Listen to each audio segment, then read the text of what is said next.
শুভ সকাল বন্ধুরা, কেমন আছো তোমরা সবাই? আশা করছি তোমরা সবাই খুব ভালো আছো আর আমরাও ভালো আছি।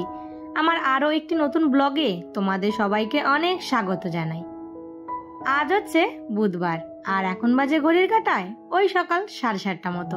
তবে চলো আজকের ব্লগটা এখান থেকেই শুরু করছি। আশা করি ব্লগটা তোমাদের ভালো লাগবে। তো বন্ধুরা, ব্লগটা ভালো লাগলে অবশ্যই কিন্তু একটা লাইক, কমেন্ট, শেয়ার করে দিও। আর এই ছোট্ট চ্যানেলটা সাবস্ক্রাইব করে আমার পাশে থেকো আর আমাকে একটু সাপোর্ট করো। আজ ঘুম থেকে কিন্তু অনেকটাই দেরি করে উঠেছি, তার কারণ হাজবেন্ডের ছুটি আছে। তো ভাবলাম সকালে টিফিন করার আর ঝামেলা নেই, তো একটু দেরি করেই উঠি। তারপর এই যে উঠে কাজে লেগে পড়েছি। ছেলের আবার 8:30 থেকে টিউশন আছে, তো ওকে একটু চা বিস্কুট দিতে হবে, তো তাড়াতাড়ি কাজে লেগে পড়লাম। আর কালকে যে শাড়ি পরেছিলাম, শাড়িটা কিন্তু আর খোলা হয়নি। আর শাড়ি তো এমনিতে পরাই হয় না, পরেছি যখন আর খুলিনি। আর আমাদের কিন্তু এই যে একটা বাজে অভ্যাস হয়ে গেছে, শাড়ি এখন আমরা পরতেই চাই না। কিন্তু শাড়িটা যে কতটা সৌন্দর্য একটা নারীর, সেটা কিন্তু পরলেই বোঝা যায়। আর এই যে শাড়ি না পরতে পরতে এমনই একটা বাজে অভ্যাস হয়ে গেছে, এখন শাড়ি পরে না কাজই করতে পারি না, মনে হয় যে শাড়ি পেঁচিয়ে পরে যাব। সমস্ত বাসি কাজ সেরে চান করে পুজোটা দিয়ে চলে আসলাম রান্নাঘরে। এদিকে কিন্তু ছেলেকে চাও করে দিয়েছি, ছেলে আমার চলে গেছে টিউশন। আর এই যে রাতের বাসনগুলো, এগুলো সব ধুয়ে রেখেছিলাম, তো বাসনগুলো সব গুছিয়ে রেখে দিলাম। এদিকে চা তো ঠান্ডা হয়ে গেছে, চাটা কিন্তু আরেকবার গরম করে নিলাম। তারপর এই যে দুটো বিস্কুট, চাটা খেয়ে বিস্কুটের কৌটোগুলো না খালি হয়ে গেছে, সেগুলো ধুয়ে রেখেছিলাম। এখন এই যে কালকে তো মাসকাবাড়ি বাজারগুলো গুছিয়ে রেখেছি, তো সেখান থেকে দুটো বিস্কুটের প্যাকেট বের করে দুটো কৌটোতে ঢেলে রাখলাম। একটাতে মেরি বিস্কুট, আরেকটা আছে ওই যে বেকারির বিস্কুটগুলো হয় মোটা মোটা, সেই বিস্কুটটা। আর এই বেকারির বিস্কুটটা আমার বড় ছেলে, ছোট ছেলে দুজনই কিন্তু ভালোবাসে খেতে। এখন তো আর ছোট ছেলেকে চা দেওয়া হয় না, তার জন্য ওই বড় ছেলে একাই খাবে। আর মাঝে একটা দুটো আমার খেতে ইচ্ছে হলে আমি খাই। আর আমার আবার মেরি বিস্কুট দিয়ে চা খেতে কিন্তু ভীষণ ভালো লাগে। তো এখানে দেখো সকাল সকাল হাজবেন্ড এই যে শাক নিয়ে এসেছে, আর কিছুটা মাথা, মানে মাছের মাথা আনতে বলেছিলাম, একটা লাউ রেখেছিলাম কালকে, তো সেটা দিয়ে একটু মাছের মাথা দিয়ে ঘন্ট করব। তো এইদিকে হাজবেন্ডেরও খিদে পেয়ে গেছে, অনেকটাই কিন্তু বেলা হয়ে গেছে, প্রায় 10:30 মতো বাজে। আর সকাল সকাল খাবার একটা অভ্যাস হয়ে গেছে, তো তার জন্য বললো যে তাড়াতাড়ি করে আমাকে একটু বেগুন আর শুকনো লঙ্কা ভেজে দাও, সাথে দুটো মাছ। ছেলেকে আর হাজবেন্ডকে খেতে দিয়ে আমি বসে পড়লাম এই যে রান্নার জোগাড় করতে। এই লাউটা কালকে বাড়ির সামনে থেকেই রেখেছি 10 টাকা দিয়ে। এত বড় লাউটা 10 টাকায় পেয়েছি, আর লাউটা এতটা ভালো। আর এই লাউটা যদি এই যে সামনে সবজির দোকান থেকে আনতে যেতাম, তাহলে এটার দাম 30 টাকা নিয়ে নিত। সেই দিন একটা লাউ এনেছিলাম কতটুকু, সেটার দাম নিয়েছে 15 টাকা। 20 টাকা চেয়েছিল, অনেক বলে কয়ে 15 টাকা দিয়েছি। আর এই যে এত বড় লাউটা 10 টাকা নিল, আর লাউটা এত ভালো।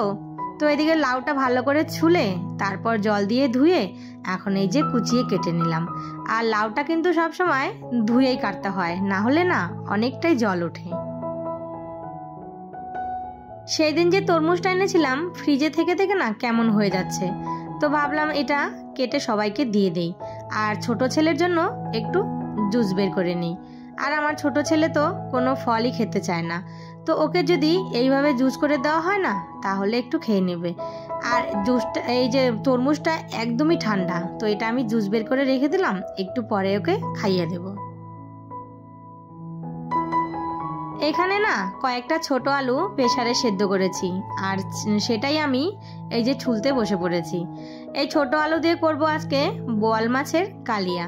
আমার হাজবেন্ড বোয়াল মাছ এনেছে, তো বলেছে যে কালিয়া করতে, আর সেটার জন্য একটু ছোট আলু লাগবে।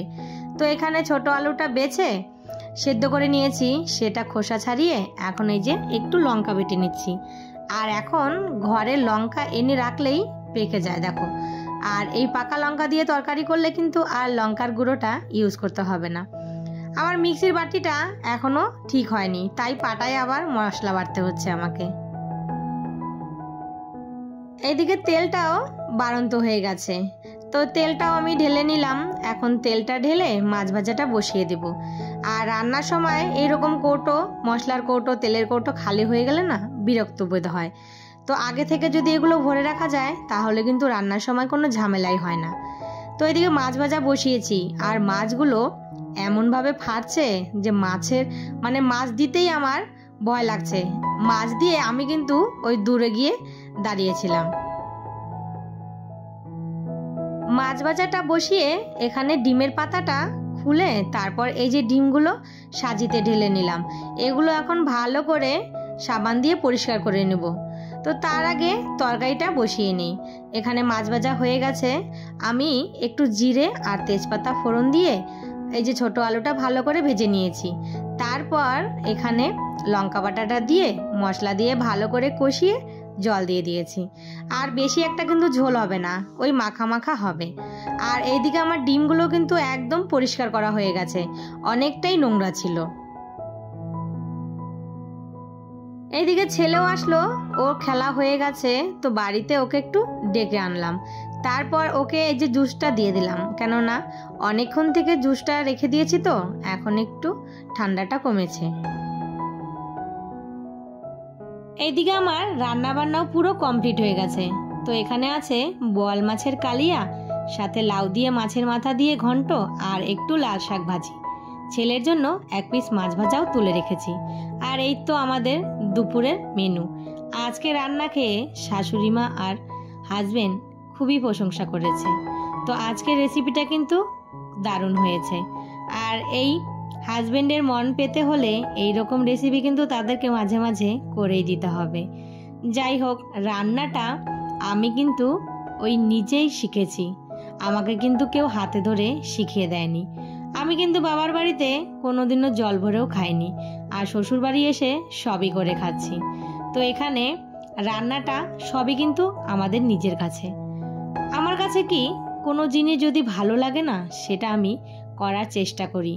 একবার হবে না, দুবারের বার একাই হবে। আর এই জিনিসটা যদি আমার মধ্যে না থাকতো তাহলে হয়তো এই রান্নাবান্না আজকে আমি শিখতে পারতাম না। আর এই জিনিসটা আমার চোখে দেখা, কোথাও হয়তো কিছু একটা খেয়েছি, সেটা যদি ভালো লাগে তাহলে সেটা আমি একবার হলেও চেষ্টা করব। তো এদিকে একটা হরেক মালালা এসেছিল, সেখান থেকে আমি একটা সাজিয়ে নিলাম। আর আমার ছেলে কতগুলো কাঁচা আম পেড়ে এনেছে, সেগুলো দেখো সে মাখা করেছে। আর সাথে আমার বড় ছেলেটা এত টক খেতে পারে, ভালোবাসে, আর মাঝে মাঝে কিন্তু এরকম আম নিয়ে এসে মাখা করে। তো এদিকে চলে আসলাম ছাদে, কয়েকটা জামা কাপড় শুকিয়েছে সেগুলোই তুলতে। আজকের ভিডিওটা তাহলে এখানেই শেষ করি। সবাই ভালো থেকো, সুস্থ থেকো, আবারও দেখা হবে।